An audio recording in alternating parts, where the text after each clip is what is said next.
오늘 제목이 확 끌리지 않습니까? 예. 목사님 오늘 무슨 이야기를 도대체 하시려고 그러나. 근데 이 제목이 사실은 책 제목입니다. 하마터면 열심히 살 뻔했다라는 그런 책이 제가 이렇게 훑어보다가 지나가지를 못해서 이렇게 잠깐 서서 읽어봤는데요. 이 책은 어떤 책이냐면 이 저자가 디자이너 출신이에요. 직장 생활을 하다가 너무 이제 번아웃이 돼서 직장을 이제 그만두게 되었어요. 그리고 어떤 세상이 요구하는 그런 정답들이 아니라 자기의 어떤 생각과 또 자기의 어떤 기준들, 또 세상이 요구하는 속도가 아니라 나한테 맞는 속도로 한번 살아보기로 그렇게 결심을 합니다.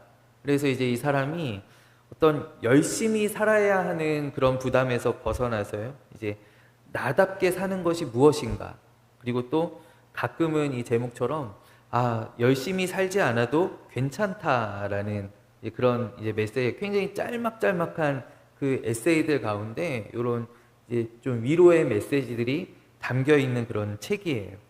근데 오늘 우리가 함께 읽은 전도서의 말씀도 우리의 수고가, 우리의 열심이 헛된 것이다 라고 말씀하고 있습니다.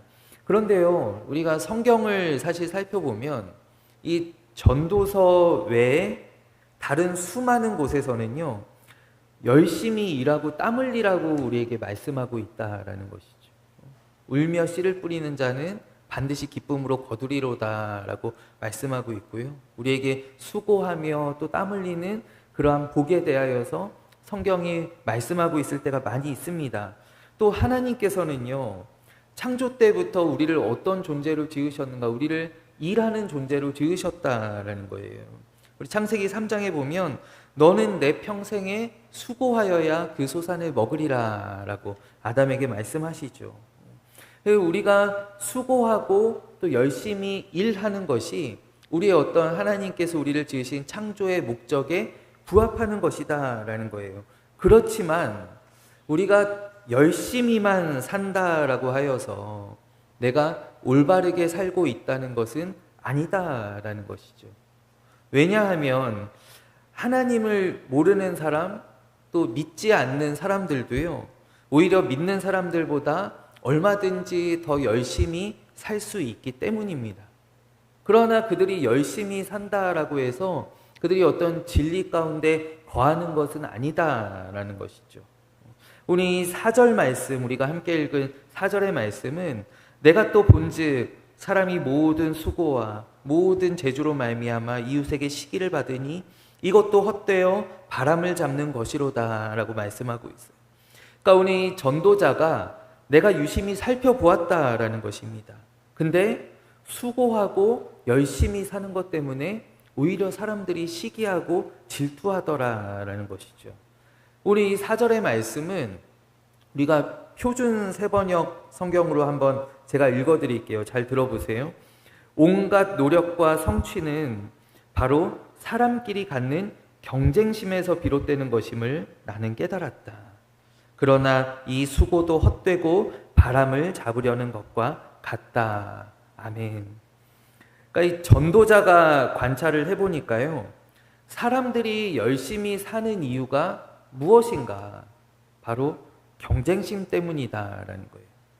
다른 사람과 나를 끊임없이 계속하여서 비교하기 때문이다라는 것이죠. 오늘 성경은 바로 그것이 헛되다, 그것이 부질없는 짓이다라는 것을 우리에게 말씀하고 있다라는 거예요. 제가 예전에 이제 한창 학창 시절 때, 그때 당시에 이렇게 제가 공부 간증서라고 부르던 그런 책들이 막 이렇게 쏟아져 나오던 때가 있었습니다. 예를 들어서 그 서울대 인문학부 수석으로 입학했던 그 막노동 군이었는데요. 그러니까 일용직으로 이제 오수하면서 서울대 수석 입학했던 장승수 씨라는 분이 공부가 가장 쉬웠어요. 이 많은 사람들이 제목만 들어도 이렇게 분노 게이지가 올라가는 그런 책이죠.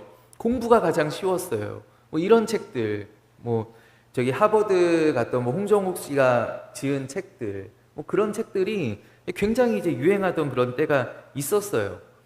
저도 이제 어머니께서 잘 되길 바라는 마음에 이제 계속 공수해 주셔서 저도 이제 막 책들을 이제 몇 권 읽어보기도 하고 막 그랬었는데, 그 중에 이제 제가 아직도 기억에 남는 이야기가 있어요. 이제 어떤 이야기냐면, 책을 쓴 사람이에요. 책을 쓴 사람이 이제 고등학교에 이제 입학을 했는데, 그 고등학교가 기숙사가 있는 학교였다라는 거예요. 그래서 기숙사 이제 방 배정을 받고 딱 들어가 보니까 마침 내 룸메이트가 누구냐?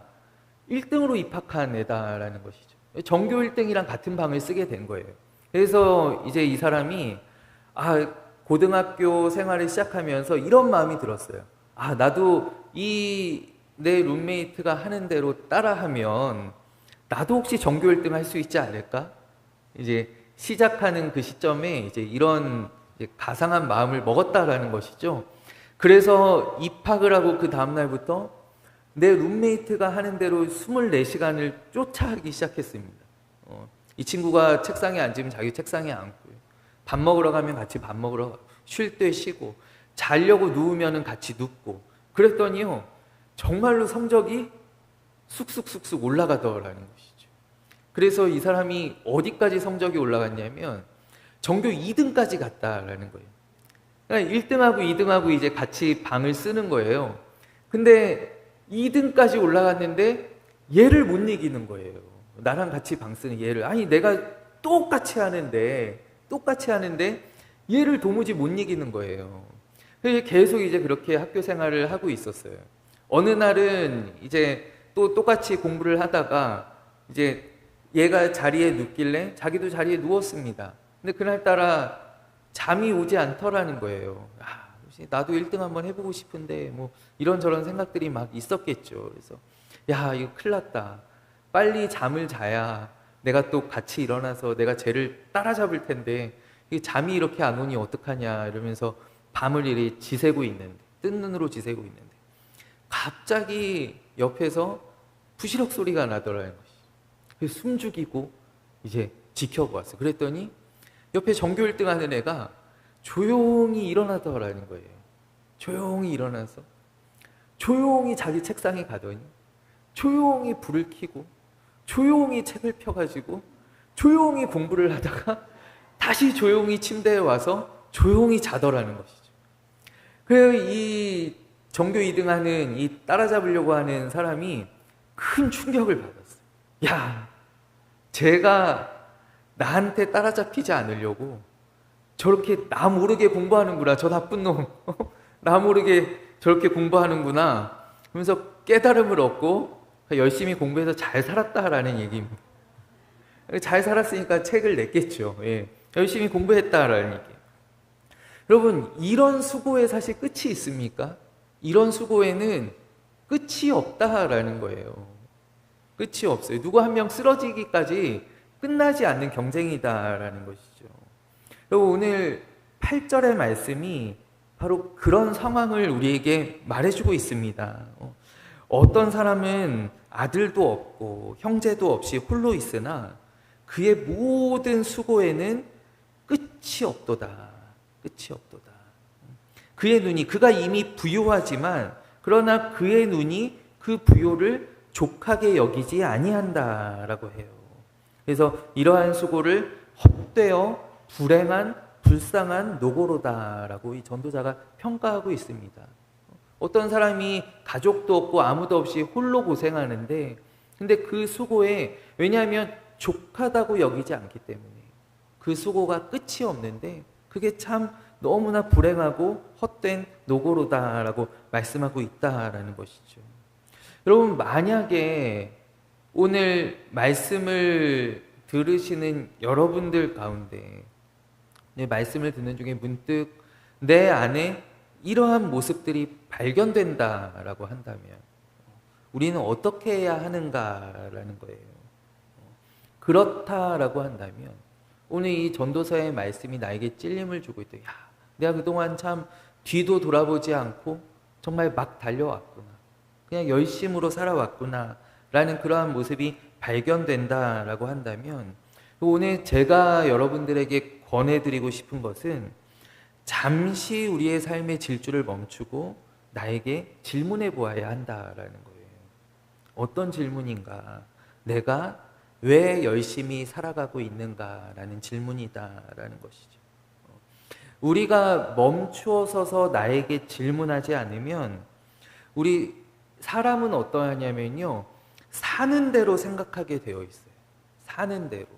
그러니까 내가 생각하는 대로 내가 기준을 딱 정하고 내가 생각하는 대로 살지 않으면 우리는 사는 대로 생각하게 되어 있다라는 게, 사는 대로 끌려가게 되어 있다라는 것이죠. 수많은 세상의 메시지들이 우리에게 이와 같은 폭격을 가합니다. 조금 더 해야 돼. 조금 더 높이 올라가야 돼. 조금 더 벌어야 돼. 조금 더 성공해야 돼. 그래야 잘 살고 있는 거야 라는 그런 메시지를 우리에게 쉼없이 던지기 때문에 내가 생각하지 않으면, 내가 돌아보지 않으면 이 메시지에 휩쓸려서 그냥 살아가다 그래 이게 맞지라고 그냥 생각해버리게 된다라는 거예요. 그때 우리는 멈추어 서서 나에게 질문을 던져야 되고 그것을 생각해 보아야 한다라는 거예요. 우리가 주일에 이렇게 교회에 나와서 예배드리는 이 시간이 무엇이냐면 나의 삶을 돌아보는 시간이고, 그리고 내가 나의 그 인생의 여정 가운데 잠시 멈추어 서서 생각을 해볼 수 있는 그런 시간이다라는 것이죠. 오늘 성경은 우리에게 뭐라고 말씀해주고 있는가? 열심히 살아가는 우리들에게 오늘 성경은 이렇게 결론을 내줍니다. 한 손을 채우고 한 손은 비우라 라고 말씀하고 있습니다. 한 손은 채우고 한 손은 비우라 라는 것이죠. 오늘 4절 말씀에 보면 4절 말씀은 비교의식 때문에, 너무 경쟁심 때문에 너무 열심히 사는 사람에 대한 경고를 담고 있습니다. 오늘 5절 말씀은 어떤 말씀이냐? 우매자는 팔짱을 끼고 있으면서 자기의 몸만 축내도다. 너무 게으름을 핑계하여서 일하지 않는 사람도 마찬가지로 경고하고 있습니다. 그렇다면 우리는 어떻게 살아야 하는가? 오늘 6절 말씀이 균형 잡힌 삶에 대하여서 이렇게 말씀하고 있는데, 두 손에 가득하고 수고하며 바람을 잡는 것보다 한 손에만 가득하고 평온한 것이 더 나으니라 라고 말씀해주고 있다라는 거예요.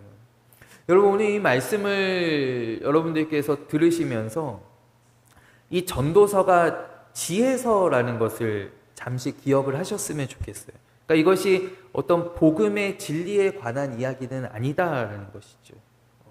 그리스도인으로서 우리가 이 세상을 어떻게 살아야 하는가, 우리의 인생을 어떻게 바라보아야 하는가, 또 하나님께서 기뻐하시는 삶은 무엇인가라는 것을 우리에게 끊임없이 질문을 던져주고 우리에게 가르쳐주는 책이 바로 이 잠언과 전도서와 같은 이 지혜서인데, 근데 오늘 이 전도서의 전도자가 우리에게 뭐라고 권면을 하냐면요, 적어도 한 손에는 가득할 만큼 수고를 해야 된다. 열심히 살아야 된다. 그렇지만 두 손에 가득하려고 애쓰지는 말아야 한다. 우리가 잡으려고 하다가 이 잡는 데에 너무 매몰되어서는 안 된다라는 것이죠. 우리가 두 손에 가득 움켜쥐고 있으면 때로는 가족을, 때로는 친구를, 또 때로는 이웃을 우리가 돌아보지 못하고 그저 열심히만 살아가게 된다라는 거예요. 이 함정에 빠질 수가 있다라는 것입니다. 그래서 오늘 성경의 말씀은 한 손에 가득하고 그러나 한 손은 비워라 라고 말씀하고 있다라는 것이죠. 제가 이렇게 장례식장에서 말씀을 나눌 때 이렇게 종종 제가 인용하는 예화가 있습니다. 제가 좋아하는 예화입니다. 여러분들 되게 흔한 이야기예요. 한 번쯤 다 들어보셨을 그런 이야기예요. 어떤 이야기냐면요, 어떤 집에 이제 굉장히 조상 때부터 내려오던 정말 갑오처럼 귀하게 여기는 그런 도자기가 있었어요. 도자기가 있는데 그 집에 또 누가 있었냐면 너무나 어렵게 얻은 귀한 이제 독자가 한 명 있었다라는 거예요. 외아들이 한 명 있었는데, 여러분 그러면 이제 무슨 일이 일어나겠습니까? 어느 날 이 아이의 손이 도자기 속에 들어갔다라는 것이죠. 어느 날 이제 울음소리가 이제 길게 들려서 엄마 아빠가 가봤더니 이 꼬마애가 놀다가 이 손을 그 도자기 안에 집어넣었는데 빠지지가 않는 거예요. 도자기에 손이 끼어가지고 얘가 막 울고 있더라는 것이죠. 엄마 아빠가 이제 와갖고 막 달래기 시작했어요. 와, 얘야, 그 한번 조심스럽게 한번 빼내보자 그러고 막 당겨보는데 도저히 빠지지가 않는 거예요. 막 비눗물을 막 넣어보기도 하고 기름을 발라보기도 하고 막 온갖 방법을 다 써봤는데 이 아이의 손이 좀처럼 어떻게 들어갔는지 세상에 좀처럼 빠지지가 않는 것입니다. 그래서 어떻게 해야 될까요? 결국 아이는 계속 울음소리가 점점 커져가고 이제 이 엄마 아빠가 결단을 해야 될 시간이 되었다라는 것이죠. 그래서 어떤 결단을 하느냐? 야, 우리 아들을 위해서 이걸 깨트려야 되겠다라는 그런 마음을 먹습니다. 그래서 조용히 이제 다칠까봐 고무 망치를 가지고 와서 조심스럽게 이제 도자기를 깨트리기 시작했습니다. 결국 도자기가 잘 이제 조각 나고 아이의 손이 드러났는데 이 아이의 손을 본 이 엄마 아빠는 너무 허탈한 마음에 그냥 헛웃음을 지을 수밖에 없었다라는 것이죠. 왜냐하면 이 아이가 그 도자기 안에서 뭔가를 꼭 움켜쥐고 있었다라는 거예요. 그러니까 이거를 폈으면 놨으면 손이 빠졌을 텐데 그거를 놓지 않는 바람에 움켜쥐고 있는 바람에 손이 안 빠졌었다라는 것을 이제 뒤늦게 알게 된, 깨트리고 나서야 알게 된 거죠. 그래서 이 아빠가 조심스럽게 이제 아이의 손을 펴보았습니다. 그 안에 뭐가 있었겠습니까? 이 도자기하고는 비교할 수 없는 작은 동전 하나가 이 아이의 손에 쥐어져 있었다라는 거예요. 그러니까 이 아이가 동전을 놓지 못하여서 동전을 꽉 쥐고 있어서 그와 비교할 수 없는 도자기를 깨트려 버리게 되었다라는 이야기죠.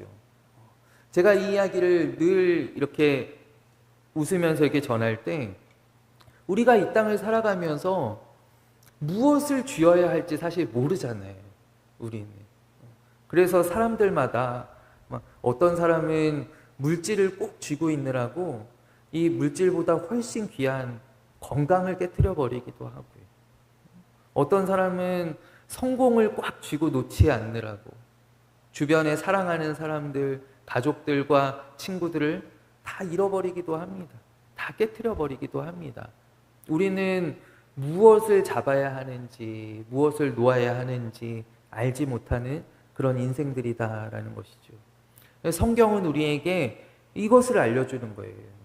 우리가 무엇을 붙잡아야 하는지, 또 무엇을 놓아야 하는지를 알려주고 있다라는 것이죠.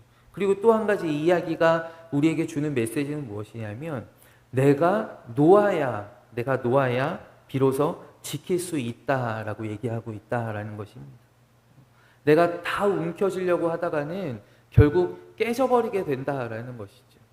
귀한 것이 깨트려지게 된다라는 거예요.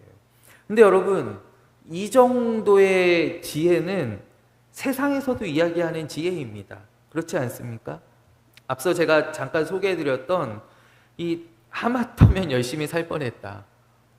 이 책의 저자도 이 정도 깨달음은 있으면 이 얘기를 하는 것입니다. 세상에서 너무 꽉 움켜쥐려고 하지 마세요. 잠깐 놓아도, 잠깐 쉬어도, 잠깐 내려놓아도 우리 훨씬 행복해질 수 있습니다. 라고 이야기합니다. 세상에서요, 많은 어떤 강연들 이런 곳에서 가지고 있는 것에 만족하라 라고 이야기합니다. 불안해하지 말아라. 지금 현재 있는 것들을 누려라 라고 이야기합니다. 여러분, 불교에서는요, 한술 더 뜹니다. 불교에서 뭐라고 이야기합니까? 두 손 다 비우라고 얘기합니다. 그 한 손에 쥐고 있는 그것도 시주님 내려놓으십시오. 그거 내려놓아야 됩니다. 두 손 다 비우라 라고 얘기합니다. 바로 무소유의 삶이죠. 여러분, 그런데요, 세상이 이야기하는 이 내려놓음들은요, 우리의 삶을 결코 책임져 주지 못한다라는 사실이에요. 불교에서 내려놓으십시오. 그래서 내려놓으면요, 그 다음이 없다라는 거예요. 마음이 평안해집니다. 여러분, 제가 이렇게 불교 강연들 제가 들으려고 듣는 건 아닌데 이렇게 가끔씩 이렇게 쇼츠들이 떠서 이렇게 들어보면은요, 여기 있는 이 청중들이요, 맨날 그 질문들을 하는 거예요. 못 내려놓겠어요, 스님. 스님, 못 내려놓겠습니다. 어떻게 내려놓습니까? 근데 계속 그 얘기만 반복해요. 내려놓아야 합니다. 내려놓으십시오. 내려놓아야 마음의 평화가 찾아옵니다. 계속 그 얘기만 쳇바퀴 돌리듯이 하는 거예요. 근데 내려놓는 것에 소망이 없다라는 것이죠. 내려놓으면 그 다음에는요, 그 내려놓음이 비우는 것이 나의 삶을 책임져 주지 못한다라는 거예요. 힘이 없는 메시지다라는 것이죠. 그러면 기독교는 다르냐? 기독교는요, 하나님께서 우리를 책임져 주신다라는 약속이 함께 한다라는 거예요. 우리에게는 소망이 있는데 그 소망이 무엇이냐면 바로 복음이다라는 것이죠. 그 복음은 무엇이냐? 내가 내려놓을 때 하나님께서 우리의 삶을 채워주신다라는 거예요. 신명기 5장에 보면은 하나님께서 이스라엘에게 이렇게 말씀하십니다. 너는 기억하라. 내가 애굽 땅에서 종이 되었더니 내 하나님 여호와가 강한 손과 편팔로 거기서 너를 인도하여 내었나니 그러므로 내 하나님 여호와가 내게 명령하여 안식일을 지키라 하느니라. 아멘. 여러분, 오늘 이 신명기의 말씀은요, 여러분 한번 생각해 보세요. 하나님께서 이스라엘에게 처음에 뭐라고 말씀하시냐면 애굽 땅에서 종되었던 너희들을 구원해낸, 해방시켜준 바로 나 여호와 하나님을 기억하라 라고 말씀하세요. 그리고 바로 그 뒤에 이어지는 하나님의 명령이 무엇이냐면 그렇기 때문에 너의 하나님 여호와가 너에게 명령하기를 안식일을 거룩하게 지키라 하였느니라 라고 말씀하세요. 여러분, 하나님께서 우리를 해방시켜 주신 것과 그리고 안식일이 도대체 무슨 상관입니까? 여러분, 지금도 유대인들은 이 안식일에 목숨을 걸죠. 유대인들이 지금도 가장 목숨 걸고 지키는 것 두 가지가 바로 음식과 안식일입니다. 이 안식일은요, 기본 규정이 39개 규정이 딱 정해진 규칙이 있고요. 이 규정에서 파생된 그 세부 조항들이 한 700가지 정도 있다라고 얘기를 해요. 더 될 수도 있어요. 요즘은 이제 AI를 어떻게, 안식일에 AI를 어떻게 해야 되는지, 뭐 이런 것들도 다 이제 세부 조항에 이제 들어가겠죠. 세부 조항들이 계속 늘어나고 있어요. 그럼 이 안식일을 지키는 것과 하나님께서 나를 구원해 주신 것, 나를 해방해 주신 것이 무슨 상관이 있느냐? 여러분, 애굽에서의 삶을 우리가 한번 생각해 보면 애굽에서의 삶은 휴식이 없는 삶입니다. 그렇지 않습니까? 휴식이 없습니다. 근데 안식일은 무엇이냐면요, 안식일은 내가 쉴 때 하나님께서 내 삶을 책임져 주신다라고 하는 바로 그 믿음입니다. 그 믿음의 고백이 안식일입니다. 여러분, 이 믿음이 없으면은요, 약속의 땅에서, 우리 약속의 땅에 들어가서요, 이 믿음이 없으면 애굽에서와 똑같은 노예의 삶을 살게 됩니다. 그렇지 않습니까? 쉼이 없었던 그 애굽의 삶을 그대로 약속의 땅으로, 가나안 땅으로 가지고 오게 된다라는 거예요. 그래서 하나님께서는 그 이스라엘 백성에게 뭐라고 말씀하시냐면 너는 내가 너를 구원해낸 것을 기억하여라. 그리하여서 너는 안식일을 지켜라 라고 말씀하고 계시다라는 거예요. 하나님께서 광야에서 만나를 처음 내리셨을 때 하나님께서 안식일을 보장하셨습니다. 너희들 안식일에는 나와서 만나 줍지 말아라.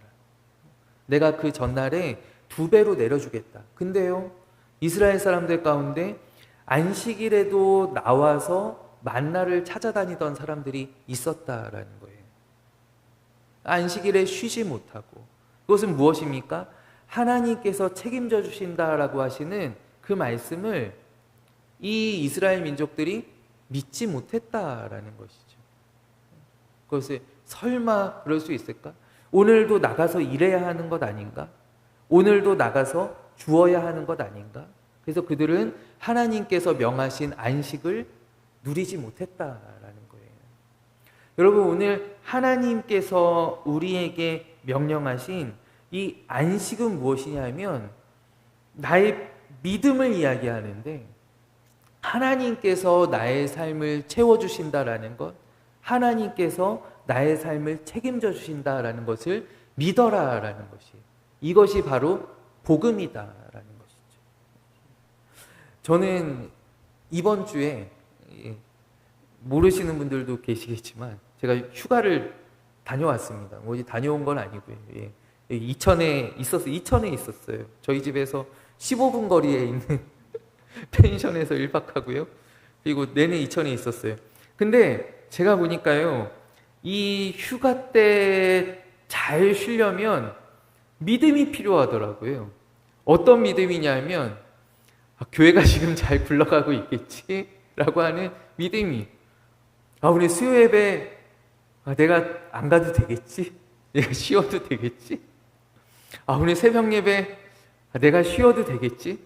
제가 그 믿음으로 휴가를 보내고 왔습니다. 여러분, 감사합니다. 우리의 안식에는, 우리의 휴식에는 믿음이 필요하다라는 거예요. 그 믿음이 없다면 우리는 계속하여서 움켜쥐려고, 잡으려고 계속 열심히 살아갈 수밖에 없다라는 것이죠. 여러분이 안식일에 대한 규정을 보면은요, 하나님께서 뭐라고 말씀하시냐면, 너는 이 안식일에 너만 쉬는 것이 아니라 너의 남종도 쉬게 하고 너의 여종도 쉬게 하고 너의 가축들도 쉬게 하라라고 하나님 명령하세요. 그것은 무엇이냐면, 나는 쉬어요. 나는 쉬는데 종들에게 얘기하는 거예요. 야, 너희들은 계속 일해야지. 너희들은 내 주머니를 채워줘야지. 너희들은 나에게 벌이들을 가져다 줘야지. 근데 하나님께서는 그것을 금하신다라는 거예요. 왜냐하면 너희의 남종과 여종들이 아니라 너는 온전히 내려놓음으로 말미암아 내가 너를 책임진다라는 것을 확실하게 믿어라라는 것이죠. 그것이 바로 하나님께서 우리에게 주신 안식의 의미다라는 것입니다. 그것이 바로 하나님께서 이스라엘 백성들을 애굽 땅에서 건져주시고 그들에게 가르쳐 주시기 원하셨던 것이다라는 것이죠. 여러분, 마지막으로, 여러분, 우리의 열심이 어디에서 비롯되는가? 우리의 비교의식이 어디에서, 무엇으로부터 비롯되는가? 바로 평가에서 비롯된다라는 거예요. 평가에서. 이게 잘 이해가 안 되시죠? 제가 다시 말씀드려 볼게요. 우리가 왜 시험 공부를 합니까? 그리고 왜 시험 결과에 따라서 이렇게 좌절하기도 하고 또 분노하기도 하고 또 기뻐합니까? 왜냐하면 그 시험에서 내가 받는 점수가 나를 판단해 주기 때문이에요. 나를 평가해 주기 때문이다라는 것이죠. 우리는 이 평가 때문에 내가 어떻게 판단받느냐, 내가 어떻게 평가받느냐, 이거에 우리의 목숨을 걸기 때문에 우리가 이 땅에서 이렇게 수고하며 열심히 살아간다라는 것이에요. 여러분, 우리 사회에는요, 우리 한국 사회에는요, 이 나이면 이 정도는 하고 살아야 한다라는 그런 인생 매뉴얼이 존재합니다. 뭐 예를 들어서 저 정도의 나이가 되면 차는 어느 급 이상, 뭐 연봉은 얼마 이상, 이런 그런 기준들이 존재한다라는 것이죠. 저는 한참 못 미치기 때문에 마음이 평안합니다. 근데 거기에 이제 미달되면, 거기에 간당간당하면 불안하게 된다라는 거예요. 우리는 내 점수에 계속 신경을 쓰는 거예요. 내가 지금 몇 점이지? 내가 90점은 넘어야 될 텐데 내가 지금 70점 아닌가? 그 점수에, 그 평가에 우리는 불안해하는 인생을 산다라는 것이죠. 여러분, 사도 바울이 이렇게 이야기합니다. 고린도전서 4장 말씀에 너희에게나 다른 사람에게나 판단받는 것이 나에게는 매우 작은 일이라 나도 나를 판단하지 아니하노니. 그러니까 사도 바울이 뭐라고 이야기하냐면요, 너희들이나 다른 사람들에게 판단받는 것, 당신들이 나를 평가하는 것, 그것은 나에게 아무것도 아닙니다 라고 얘기하고 있다라는 거예요. 그리고 그는 거기에 덧붙여서 나도 나를 판단하지 않습니다 라고 얘기해요. 여러분, 내가 스스로 나에게 내리는 평가가 얼마나 가혹할 때가 있습니다. 우리 민수기에 보면은 가나안 땅을 정탐한 그 12명의 정탐꾼들, 그 가운데 10명이 뭐라고 이야기합니까? 우리는 스스로 보기에도 메뚜기 같았으니 그들이 보기에도 그러할 것입니다 라고 얘기합니다. 그러니까 그들이 스스로 자신들을 평가할 때 우리는 메뚜기 같다라고 얘기를 하는 거예요. 여러분, 이와 같이 내가 나를 평가하는 것, 또 다른 사람이 나를 어떻게 평가할까? 그것을 바라보는 것이 얼마나 우리의 마음을 불안하게 하냐라는 거예요. 그런데요, 우리는 우리의 가치를 이미 알고 있는 사람들이다라는 것이죠. 우리의 점수를 알고 있는 사람들이다라는 거예요. 우리는 바울이 왜 이렇게 담대할 수 있는가? 그는 왜 다른 사람들이 나를 판단하는 것, 나를 평가하는 것을 하찮게 여길 수 있었는가? 그는 자신의 점수, 자신의 가치를 알고 있었던 사람이다라는 거예요. 그 가치가 얼마나 되는가? 바로 예수님께서 십자가에서 피 흘리시며 우리에게 알려주신 것이다라는 것이죠. 너의 가치는 이만큼이다라고 예수님께서 말씀해 주셨다라는 거예요. 너의 가치는 내 목숨만큼 귀하다. 너를 향한 나의 사랑이 이만큼이다. 우리는 우리의 가치를 정확히 알고 있는 사람들이기 때문에 우리 믿음의 사람들은 세상 가운데서 흔들리지 않는다라는 것입니다. 그리고 우리는 더 나아가서 우리는 세상을 향하여서 이렇게 전파할 수 있어야 한다라는 것이에요. 당신은 지금 어디로 가나요? 발걸음 무겁게 이 세상 어디 쉴 곳 있나요? 머물 곳 있나요? 예수 안에는 안식이 있어요. 평강이 넘쳐요. 샘솟는 기쁨 전해주어요. 예수 이름으로. 예수 믿으세요. 예수 믿으세요. 예수 믿으세요. 예수 믿으세요. 예수 믿으세요. 그만할게요. 예수 믿으세요라고 우리는 세상을 향하여서 이야기할 수 있어야 한다라는 거예요. 왜냐하면 예수님만이 우리의 가치를 바로 알려주시고 세상이 우리를 속이는 것이 아닌 우리의 참된 가치를 알려주시고 그리하여서 우리로 하여금 이 세상에서 어떤 헛된 경쟁, 헛된 비교, 헛된 수고들, 헛된 열심들을 쏟지 않도록 예수님께서 우리를 붙들어 주시고 우리를 인도해 주신다라는 사실입니다. 여러분, 주님 안에서 안식과 자유와 평강을 우리가 이미 누리고 있는 줄로 믿습니다. 여러분, 그 평강 안에 확실하게 거하는 은혜가 우리 모두에게 임하게 되기를 간절히 원합니다. 여러분, 그래서 오늘 우리가 이렇게 고백할 수 있으면 좋겠습니다. 하마터면 내가 시기심 때문에, 하마터면 내가 질투심 때문에, 하마터면 내가 경쟁심 때문에, 하마터면 내가 비교의식 때문에 내가 열심히 살 뻔했다 라고 이야기할 수 있는 그리고 거기에서 한 걸음 더 나아가서 내가 그리스도의 사랑 때문에 지금 열심히 살고 있습니다 라고 고백할 수 있는 그런 우리 모두가 되기를 간절히 소망합니다. 우리 이 시간 함께 기도하겠습니다. 하나님 아버지, 우리의 열심이 무엇으로부터 비롯되는지 우리가 이 시간 한번 돌아보기를 소원합니다. 우리의 삶을 돌아보며 그동안 쉼없이 달려왔던 우리의 수고와 우리 두 손에 가득 움켜진 것들을 내려놓고 이제 주님을 위하여 그 사랑 안에서 다른 사람과 비교하지 아니하고 기쁨을 누리며 감사를 누리며 평강을 누리며 아버지 주님을 향하여 열심을 낼 수 있는 아버지 우리 복된 믿음의 성도들이 되게 하여 주시옵소서. 함께 하시는 주님 의지하옵고 살아계신 예수 그리스도의 이름으로 기도하옵나이다. 아멘.